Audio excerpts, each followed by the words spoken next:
WWDC 2024 is in less than a month, and it's a huge deal. We're expecting to see a huge redesign to iOS in 10 years, some groundwork to make iOS more open, and it's also gonna be the year of AI.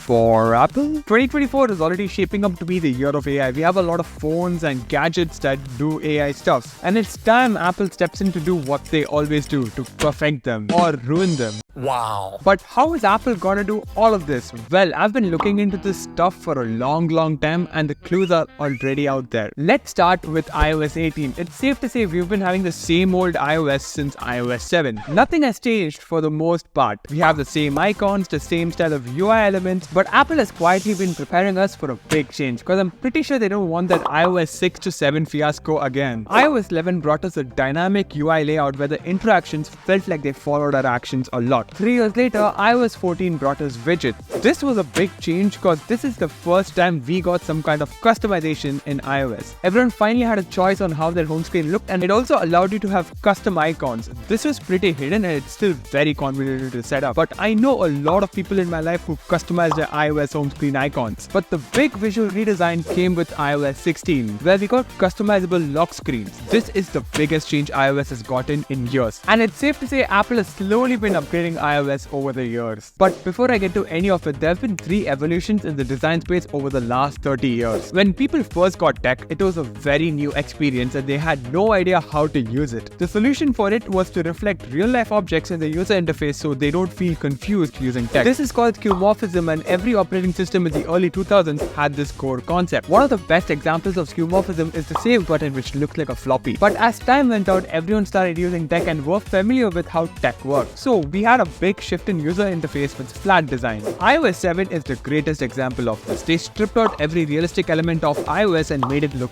bland. To be honest, this was a good design approach, as apps could be anything they want to instead of reflecting a real-world object. Every operating system in the 2010s shifted to flat design, but this had to change quickly as we started blending tech with our reality. So in the 2020s, we got our next big change, neumorphism. This is where our flat UI elements started picking up depth, shadows, and started blending with our real world. macOS Big Sur, Windows 11, and watchOS 10 are good examples of neumorphism. But the best example of neumorphism is Vision Pro, where depth and shadows are used to blend apps in the real world. Now, I had to explain all of that because iOS has been silently picking up neumorphism over the years, and iOS 17 is their biggest push. The Messages app got a new interface where there was more depth and shadow. The brightness and volume controls have a bounce effect to simulate limit. Apple released a sports app that doesn't look like any of their other apps. The iPhone 15 Pro got an action button, and the UI to change what it does looks nothing like iOS. All of these examples I talked about have so many neumorphic elements, and this is our biggest hint toward the redesign with iOS 18. There are rumors that say iOS 18 is going to be the biggest software update or groundbreaking, and I honestly feel neumorphism and customization are going to blend right into this. Apple has already done neumorphism with macOS, watchOS, and visionOS. It's about time iOS also picks up on those changes. The rumors also point towards the home screen getting a huge lift off, just like the lock screen did in iOS 16. I'm really hoping for some insane customization here. Now, Apple is known to gatekeep their stuff a lot. iMessage, for example, is exclusive to Apple products. You can't be a part of the ecosystem with a Windows laptop or some other smartwatch. I know the last bit might not change a lot, but a lot of governments are forcing Apple to open up their ecosystem and use open standards. So with iOS 18, Apple is bringing RCA support, which will finally fix that blue bubble, green bubble nonsense. This can get some people to use a phone they want to rather than sticking to just the iPhone for iMessage. Apple might also bring third-party app support to everyone instead of just the EU. I really doubt it, but the US government is forcing Apple to adopt third-party digital wallets or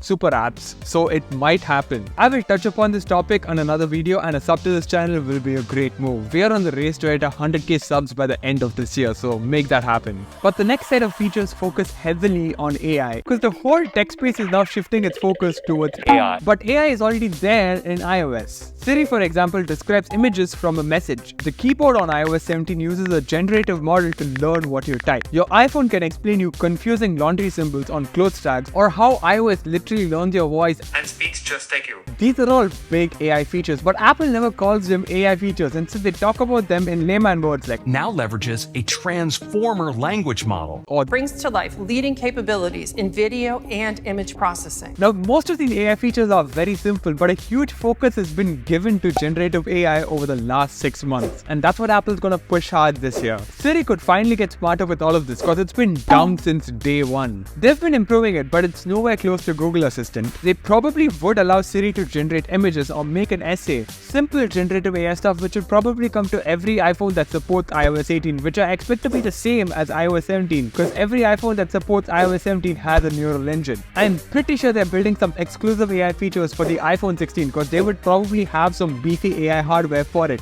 That's definitely happening. The M4 chip in the new iPad Pro has a lot of improvements focused towards AI. And I'm surprised Apple openly talked about AI during the event. AI.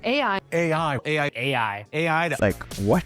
They didn't mention anything about iPadOS, so fingers crossed they're gonna bring a lot of AI features to iOS and iPadOS. There are so many rumors that Apple is working hard to build all of these features on their own, but Apple might also get help from OpenAI or Google, because those two are currently leading the pack in terms of AI. OpenAI released a new model that focuses on speed and efficiency, and I hope that comes to iOS. Hopefully with their new partnership. I don't know. I deeply wish these AI features are not going to be paid, otherwise no one's going to use them. And it also should be useful. Apple being Apple will pull some stunt that saved your life. Wow. typical Apple nonsense. I also hope these AI features come to macOS, visionOS and watchOS, and I'm also hoping Apple builds these AI features into their Pro apps. Final Cut is lagging behind in AI features and I'm really scared they might just abandon it. And Apple answered my prayers. They finally updated Final Cut Pro and they brought in some AI features. AI is everywhere now and Apple bringing stuff to the table is gonna change things a lot in this landscape. And honestly, Apple might be changing for the good or bad, but that's all for another video. In the meantime, check this video out to see how ChatGPT helped me survive through college.